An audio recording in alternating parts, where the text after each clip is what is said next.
It's a pleasure to meet you. Here's what happened, man. I was scrolling through Instagram like everybody else does, and I came across your profile. This was about maybe a month ago or something like that. And I said, okay, it's not every day that you see somebody such as yourself. You see people that are willing to be open and transparent. You know what I'm saying? Because a lot of people they'll hide from something like this, or they'll be too shy, or they may feel embarrassed or alienated or something like that. You see what I'm saying? Yeah. So I said, okay, you know what? I'm a watcher. I'm gonna see what's going on because there's a lot of fads out there and a lot of people, trying to follow style or whatever. And I said, okay. So I finally decided to go ahead and reach out to you. And I want to know your story. Of course, this is VEDA Magazine. We cover a multitude of different platforms and topics. More importantly for us, we don't censor. We're Mhm. not like ABC News. It's not a corporate news. This is uncut, but it's tasteful and it's factual. That's what we look to present to the public. And I think that you fit that accord. So, if you don't mind, I'm going to be typing as I speak to you. Okay, so if you see my eyes drop, that's because I'm a pecker, not a professional like courtroom typer. You know what I mean? So, what is your background? What is my background? Um, Yeah, oh, tell me man, about this. I see the degrees on the walls, by the way. it's such a That counts loaded as question. background. It's such a Yeah. loaded question. Well, I originally went to school for criminal justice. And Okay. once I graduated, I joined the United States Army as a military police officer. Um, Okay. I did 5 years active duty, 3 years inactive, total of 8. Came out of the military and decided that law enforcement wasn't for me. I left the military as a protective service agent for I'm not sure. Are you military? Yes, I am. Okay, so protective service agent for a CID unit. Oh, I train a Sometimes if couple of the officers. I say if I use certain words, people were like, "What is she talking about?" That's why I had to ask you real quick. So It's once I okay. was done with the military, I went back to school for food science and culinary arts. So I am a food Okay. scientist and I am a trained chef. In doing so, I aligned myself with uh, it's called Zencation retreats. And they do spiritual Okay. retreats where they have shamans and alchemists and energy practitioners and bring all different types of people. I was their plant-based chef at the time. As I was doing this, people were really coming to just hear me speak. I was inspiring people to love themselves more just by the way I was showing up for myself. So that community alone wanted me to start speaking just about self-love. So I Okay. became like this self-love coach just by working as a chef for Zencation retreats. In You doing spell that, that. Zencation, Zen, hold on, I gotta write Hmm. it down so I can, and then Cation, It's okay. Caion. So Zen, be, Cation. yes, Zencation retreat. All right, and that is Zencation. Yes, yes, No, hyphen. no hyphen. Got you. All right. So, in doing so, self love coach, I realized that I was in these private herpes communities on Facebook. And there wasn't really advocacy getting done even then. Okay. And people were suffering in silence. There were people who wanted to commit suicide because of their diagnosis. There were people staying in abusive relationships because of their diagnosis. And I've been there when I was stigmatized, but I've also gotten myself to a place already where my herpes didn't bother me anymore. I didn't mind talking about it. I didn't mind sharing my resources or what I knew and my research about it. And I felt called to start speaking about herpes Okay. and servicing people living with herpes in that way. This started in 2019. Since 2019, I have been coaching women and men, both living with herpes. I've grown the largest herpes awareness platform of over 370,000. I have a coaching program. I helped 44 people feel comfortable enough to even speak about it publicly. So I'm now creating other advocates and influencers in the space.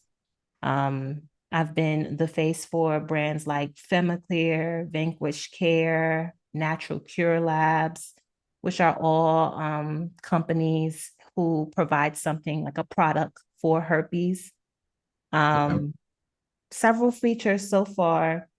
And that's just literally what I've been doing for the past 4 years Okay. is servicing people living with herpes and helping them feel Oh, comfortable about it and learn about their outbreaks and potentially just stop their outbreaks altogether. okay. So I'm just going to backtrack just to make sure I'm capturing everything. Mhm. So, criminal justice degree, total of 8 years in military, protective service agent for CID unit. Uh, Felt like that really wasn't for you, right? And then No. coming out of that, going to culinary school, studying food science, becoming a chef, started working at a holistic. Can we use that term, holistic? Yes, you can use that term. It's like a holistic Okay. community for mental health, wellness, spiritual wellness. It All right, so was, let's use spiritual wellness. yeah, spiritual wellness. Okay. And of course, you were there. I have, you became a chef for them at that particular organization. And then you found out that people, go ahead. More so a plant-based recipe developer because this is Okay. really Okay. happening during quarantine now. So the in-person Gotcha. retreats turned into virtual retreats. So now just helping people learn how to Okay. transition. Yeah. Cool. And then from that point, people kind of like just started hearing you speak and sort of became a springboard for inspiration for you to continue speaking and things like that. And then from there, you were already in a number of private herpes groups in Facebook, and you saw that people were being alienated, stigmatized, and often staying in abusive relationships, probably, and I'm assuming because they felt like they could not find someone to accept them and their condition. I'm assuming that is. Yeah. And as of 2009, that was in 2019. Mhm. And to date, you have 370 people in your particular group in which you provide coaching services for and solutions. Yes. Would that be okay? Gotcha. So I like to be as factual as possible. Yes. Um, how, and again, you don't have to answer this particular question if you don't want to. Just say, I don't want to answer. How did you find out about your diagnosis? I found out I had herpes the same day I found out I was pregnant with my son. Um, Really? 2 weeks before finding out I was pregnant with my, not even 2 weeks, maybe like 3 weeks before finding out I Okay. was pregnant with my son, I had what I thought was a razor bump. It was extremely Okay. painful. I had showed my boyfriend at the time. He's like, it looks like a razor bump, but if it's bothering you, go get it checked out. I went to sick Okay. call at the time, and the doctor told me it was a razor bump. She was sure, but that Really? wasn't Okay. enough for me. So I like had to demand that she test the area. She was like, I know what I'm talking about. Typical, I'm a doctor, I know what I'm talking about. And I'm just like, Mm. I'm not leaving your office until you test this. So she gave in. She did a culture swab of the razor bump, told me if I didn't hear back from her in 2 weeks, then I have nothing to worry about. I didn't hear back from her in 2 weeks, completely forgot about the quote unquote razor bump. Continued life. I'm now throwing up 4 times a day. I'm sleeping all day. Boyfriend's like, go to sick call and go get a pregnancy test. So I went back But to get a pregnancy test. Doctor comes in and says, I got good news and I got bad news. What do you want first? I'm like, give me the bad news and let's end it off with the good news. She said, bad news is you test positive for HSV2. I didn't know what HSV2 was at the time, which is herpes simplex virus type 2. She can tell I was okay. confused and she was just like, you have genital herpes. You'll be fine. A lot of people have herpes, just don't have sex during an outbreak, which is bad advice. I don't think she should have went about it that way. Then she's like, Okay. good news is you're pregnant. I still haven't heard my good news yet, but to her, that Okay. was good. To her, that was good news. I Okay. was like an E4 at the time, dating somebody who was an E6, was not supposed to be with him. Relationship was very much a secret. So the news of my pregnancy wasn't exciting at all. So that's how I found out I had Gotcha. herpes. So you were just really just doing military service. Mm-hmm. All right, gotcha. And again, I'm from Fort Bragg, so I'm a paratrooper. Okay, so I see it all the time, or have seen it all the time during my time in service, where people do things they're not supposed to do. So I get it. People are people. You know. Yeah. So where are you located now, I'm in if you don't mind? Florida. Florida. I'm Okay. in Florida. I'm like 45 minutes north of West Palm. All right, 45 minutes west of West Palm, Mm-hmm. North of West West Palm Palm. Beach. Mm-hmm. Okay, I say that because if I tell you where I'm at, you're probably not gonna know, and a lot of people know what West Palm Beach is. So gotcha. I have family in Fort Lauderdale, so I get it. It's okay. okay. I can All understand right. that. All right. So again, it can be a devastating thing for a lot of people. You know, I'm quite sure you probably helped thousands of people. I mean, given the fact that you have 300,070 people within your particular group, Mhm. um, what are your coaching sessions like? First, a coaching session will start with just probing. I need to gauge where the person is at with their diagnosis, how they're feeling, Okay. what research they've done, if they've done any research, what they know. Um, Coaching starts with a lot of probing. After the probing is done, I spend a month with just observation with my clients. I want my clients to be aware Really? of how they're showing up in their own life that could be the cause of their own pain and suffering.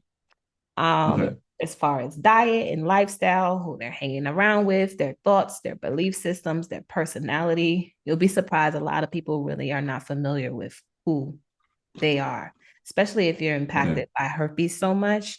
I tend to get a lot of like victim mentalities. So it's just spending the first month to make that aware Okay. so that they can become aware of just that. After the month of observation, we continue forward with observation, but then comes a lot of acknowledgement. Like, how are you showing up? Oh, acknowledgement, awareness, and accountability. After that, Okay. So we let me put that move in. That's very forward. important. Yeah, Knowledge, awareness, and accountability. accountability. Once we can Okay. become aware, acknowledge it, and hold ourselves accountable for it, then change can begin. We can Okay. start doing something different and making strides to be different and feel different and think different, believe different. Um, Okay. I have a lot of people who come to me and say, herpes ruined my life. And my first thing is Mm, like, herpes is not ruining your life. It's your knowing that's ruining your life. Herpes is already, understood. and before you tested positive for herpes, the herpes was there because you tested positive for it and your life wasn't Yeah. ruined. But the moment you found out you had herpes, your life was ruined. And that's because you are the bully in the mirror. And it's time to turn around and address the bully in the mirror. Understood. Uh, in due to your high rate, and I'm assuming success in Mhm. your in the amount of people that actually providing counsel for, really, what is the ratio to men to women who have this particular diagnosis? I can say that, and then it's hard to answer that Okay. question only because I'm a woman. So a lot of women gravitate towards me. Okay. Um, Wait. Good. Okay. when it comes to my analytics or when it comes to my clients, and even if I'm looking at my community, I would say the ratio from men to women could easily, this is off the top of my head, I would have to go in and Okay. give you an answer for that. But I would say 6 women to every 1 man. Really? Yeah. All right. So 6 women. According to statistics, As of 2010, this was in 2010, 48% of Black American women had tested positive for genital herpes. So I always get the Black women first. There are other advocates in this space. There's a Caucasian male advocate. There's another Black man advocate. So, I mean, we can, whoever people identify with, this other white women who do this as well, it's kind of like we're all putting in that work and people are just gravitating towards who they feel more comfortable or who they look Oh, like. okay, so this is a really all right. So just hearing off the cuff, you're saying every 6 women to 1 man, but the official stats, and these stats are coming from where, CDC? Okay, so the 48% of Black women, that is from the CDC and the World Health Organization, but this was Okay, done in yeah, 2010. I okay, also feel like it's yeah. biased because You think they're okay? not getting their statistics from private practices neither. And I feel like people of color, a lot of us, because of our circumstances, are not seeing private practitioners neither. So I kind of feel like the stats are biased.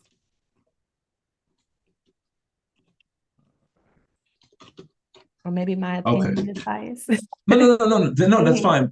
We're all going to have some sort of implicit bias, Mhm. whether you're conscious of it or not. You know what I mean? I understand that, but when that just alone, what you're saying here, and it seems to cooperate with each other. You're looking at 6 to 1 from off the cuff from you, Yeah. and the CDC and the WHO in 2010 are saying 48%. So to me, that's pretty that's a nice ballpark figure to kind of, what I'm saying, scale that. And that's eye opening because if it's 48% that is confirmed, that number could be drastically higher.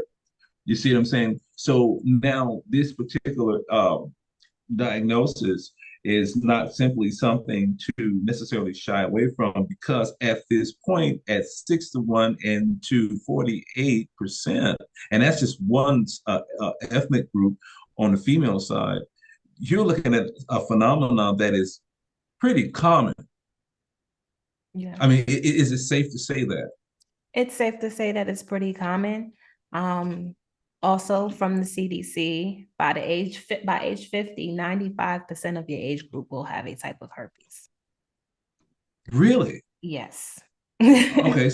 Okay. All 95 right, let by me put age that in because 50. I like facts. Yeah. All right. So by age 50, and say that again. 95% of your age group will have a type of herpes, whether it's type 1 or type 2. Um, type 1 or type 2. Okay, cool. All right. So it's not, so is this, what we're looking at this comment, can we call, is it necessarily to say that, hey, this is a social issue, or do we just leave it at a diagnosis? Because at 50 and then saying 90%, I mean, this is almost 95% is almost a certainty. Mm-hmm. You Almost. see what I'm saying? Because it's a very high rate. You're looking at a 5% margin of error at that point. I'm a Mm-hmm. sociologist, by the way, so I look at data Okay. all the time. You know. Oh, quick question. Yes. Back to your background. What school did you attend, if you don't I mind? went to Wilmington University and I also went to Drexel University. Women's University in Drexel. Mm-hmm. Okay, cool. And I'm assuming these are in Florida or where? I can look it up. It's not a problem. But Women's Wilmington University and University Drexel is in University. Delaware. Drexel Oh, you said University, Wilmington? yes, Wilmington University. That's in Delaware. And then Drexel Okay. University is in Philadelphia, Pennsylvania. All right. Right. And it's back PA. Got you. I really enjoy this conversation because this is really good. Um, Here's another one if you want. Joe, According to please. the American Sexual Health Association, I'm also a member of the National Coalition of Sex Health. I forgot to add that. All right. So okay. So let me So before the separate stat, line. I am a member of the National Coalition for Sex Health. Sexual health with the sex health. For sexual health, National Coalition for Sexual Health. All right. Got you. Okay. Now, this is from the American Sexual Health Association. About Okay. 85 to 90% of people diagnosed with herpes have no idea that they had an infection. All right. So like 85 to 95%. 85 to 90% of people diagnosed have no idea. Okay. And this has a lot to do with the type 1 diagnosis. Okay. And I'm quite sure that I can go online and I can Yes, easily you can verify. distinguish. No, no, not this. I know I'm taking your Yeah. word for that because this is what you do, Mm-hmm. right? But I'm looking at the different types between type 1 and type 2. I can easily just Google what the differences is and I can put that into there, or there's a caveat You that you want you to add. you can, but a lot of it is outdated. So Okay, so give me the new stuff. type 1 used to be commonly associated with cold sores, lip herpes. Type 1 is very much older than type 2. And when type 1 decided to come out, I'm just going to say come out, it would attach itself to what is called the trigeminal ganglion. The Okay. trigeminal ganglion is the nerve ending that supports everything above the navel. Hence why it's more Okay. commonly associated with lip herpes, aka cold sores, but it can show up anywhere in your body. HSV Okay. is a lot younger. And by the time HSV2 came out, because HSV1 was so commonly found on the trigeminal ganglion, HSV2 started to attach itself to the sacral ganglion, which is at the base of your spine, and it's the nerve ending that supports everything below the navel. Hence why HSV2 Okay. is more commonly associated with genital herpes. Now, I attended the genital herpes workshop that was hosted by the CDC and the NIAID this time last year, so November of last year. And they Okay. announced that as of 2017, HSV type 1 is now the leading cause of genital herpes. So there's actually more people with genital herpes type 1 than there is genital herpes type 2. Like what used to be a difference, which was location, is no longer a difference because HSV1 has evolved. And it's now attaching itself not only to the trigeminal ganglion, but also the sacral ganglion. So type 1 has in effect mutated. Can we use that term? Yeah. Okay. I have to be factual, Okay. you know. All right. So um wow, so it looks like when just hearing you talk about the difference between type 1 and type 2, it looks like it's cut the body essentially in like a half, like the upper half and lower half. That's what it Mm-hmm. looks like it is done. Um, where does it come from? I mean, nothing just comes out of thin air. Like, what is the origin of that? There's so many different stories that I'm not even comfortable with giving you one. Some Really? people say it Is it because they're comes. not factual? I wouldn't know if they're factual or not. Some people Okay. say that herpes comes from animals. Some articles have stated that herpes is from prehistoric times, even older than humans. So there's so many different theories of Okay. where this virus may have come from. I think the most factual one would be all STDs lead back to animals, but Okay. So it's zoonotic. I'm not confident enough to answer that question. Okay. So what I'll say is, according to you, Mhm. um, most likely zoonotic, right? But due to the lack of investigative or Mhm. scientific research, it's Yeah. unknown. Okay, so it's largely unknown. Wow, that's something. Okay. Um, let's, and again, we're going to dive a little bit deeper here. What was the worst case? No names, just like what was the worst case client that you ran into that had this particular diagnosis, Worst case. Hmm. or what you would consider to be? It's so hard because it varies, right? I have clients who maybe don't need help mentally, they just need help with their outbreaks. So I would say Okay, we're just talking about physically. Someone whose immune system is already compromised will be the worst okay, scenario. Herpes, so a breakdown like HIV. HIV attacks the immune system. So it wants beef with the immune system. It's on site. It's not afraid of the immune system. Herpes doesn't work that way. Herpes is scared of the immune system. So it will hide until the immune system is distracted or, lowering, like it's not up to par. So once the immune system is distracted or declining, herpes uses this as its opportunity to go through what you call its replication process. And that's when someone is then more susceptible to experiencing symptoms such as having a herpes outbreak. Now, someone who gets herpes and their immune system is already compromised, they're the type of person who experience outbreaks back to back to back to back. And that will be worst case scenario for me because nobody wants to have to experience these symptoms of herpes back to back to back to back to back to back, especially when there's more people who are living asymptomatic, not showing any symptoms at all. But because their immune system's already compromised, it's kind of hard to get their herpes outbreaks under control okay. without I the could, I support. could. So Now, let me ask you. Go go ahead. ahead. No, no, I listen. I listen. Go ahead. Okay.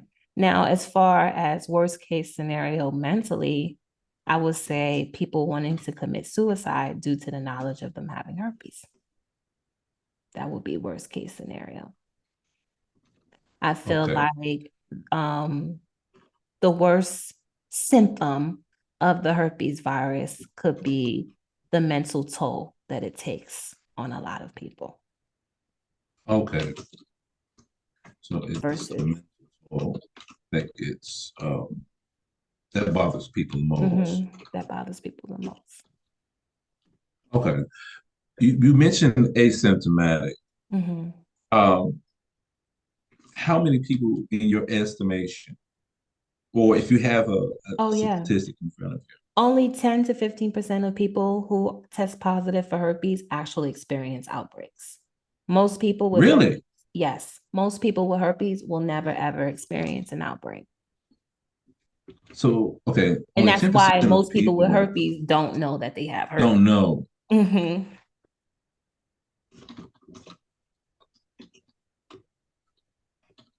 Oh, Yeah. okay. Herpes, That's a new. Go ahead. because of recommendation by the CDC, herpes is not included in your average full panel STD test. And Because it's it's so common. because I would think because it's so common. Sometimes I hear, oh, it's because of the mental toll it takes on people. It's just better if people just don't know. It's already common.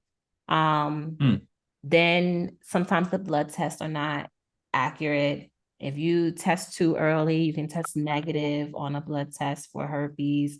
There's false negatives, there's Really? positives. So they rather just wait for a person to experience an outbreak It's an that they outbreak. can get a culture swab and have an Okay. accurate test in front of them. But it's harmful because there's so many people out there who are carrying the virus that don't know that they're carrying the virus and are spreading the virus. Hmm.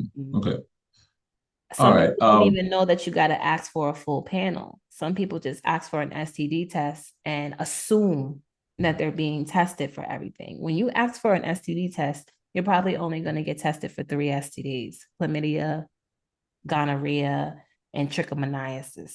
And that's it. So you have to advocate for yourself and say, no, doctor, I want Oh. full panel STD test. Okay, so in order to find out, you would have to request a full. But you didn't say full panel, did You want to request a full panel STD test, and then you you? want Okay. to also say, include herpes. When a doctor knows a person knows what they're talking about, they're more likely to deliver. But if they feel like you don't know what you're talking about, they're probably going to do bare minimum. So Get you if in and we're going to out. be Okay. technical, it's really a 12 panel STD test because you have HIV type 1 and HIV type 2. You have HSV type 1 and HSV type 2. Then you have Hep A, Hep B, Hep C, gonorrhea, chlamydia, syphilis, and trichomoniasis. HPV gets done during the pap smear. There's no test for HPV for males unless male are on the receiving end and they can get their throat swab or their anus swab. People ask for STD tests. Doctors can't assume that you engage in oral play or anal play. So they're not going to test you in those areas unless you request it. It's so many, you have to just speak up and advocate for yourself when it comes to STD testing, instead of just being like, oh, I want an STD test and moving forward, because Okay. the doctor will do bare minimum.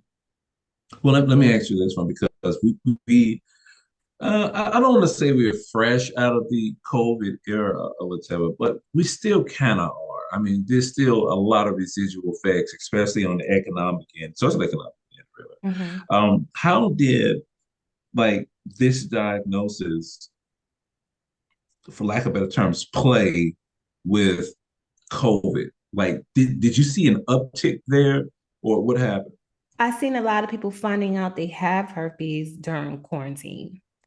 Really? Something like COVID, it takes a toll on your immune system, right? So your immune system is going to be 100% distracted trying to fight off COVID. So a lot of people experience their first outbreak during the pandemic because of COVID. Some people Okay. thought COVID gives you herpes. No, that's not the case. The case is probably you always had herpes. It's been dormant in your body. You've been a carrier, and then you came down with COVID, and that was And enough then for open it you. up. Yeah. Okay. So why does it hide? Like, I mean, and I know, like why? Why not Why? just like it's a neuro technically it's a neurological disease. Mhm. Um, but why hide? Why did you feel like he does that? Why does the herpes virus hide? That's a great question, and I don't have an answer to why Okay. it may hide, besides the fact that it's scared shitless of the immune system. um, why is it scared? I don't know. And this has a lot to do with why we don't have a cure yet, or why we don't have Okay. advances on our vaccine, because it is a difficult virus and it's a very smart virus. um, yeah, that's my answer for that. I think that's pretty good because you stated these terms. It's a very difficult and smart virus. Mhm. Mm, let me digest that because what you're essentially saying is that this particular virus is intelligent. That's what I'm getting from you. Mhm. Do you think that there would ever be a vaccine or cure for such? Rational Vaccine has a vaccine. Really? Very close with the CEO of Rational Vaccine.